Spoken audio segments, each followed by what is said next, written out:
பூமி முகம் பார்க்கும் கோழை குணம் மாற்று தோழா. நாளை உயிர் போகும் இன்று போனாலும் கொள்கை நிறைவேற்று தோழா.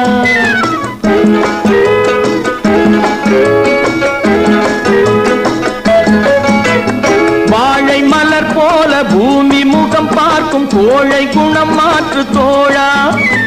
நாளை உயிர் போகும் இன்று போனாலும் கொள்கை நிறைவேற்று தோழா.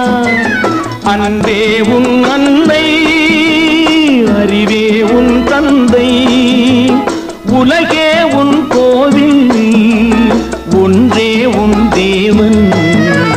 மூன்றெழுத்தில் என் மூச்சிருக்கும், அது முடிந்த பின்னாலும் கேட்டிருக்கும். உள்ளம் என்றொரு ஊர் இருக்கும், அந்த ஊருக்குள் எனக்கு ஒரு பேர் இருக்கும். கடமை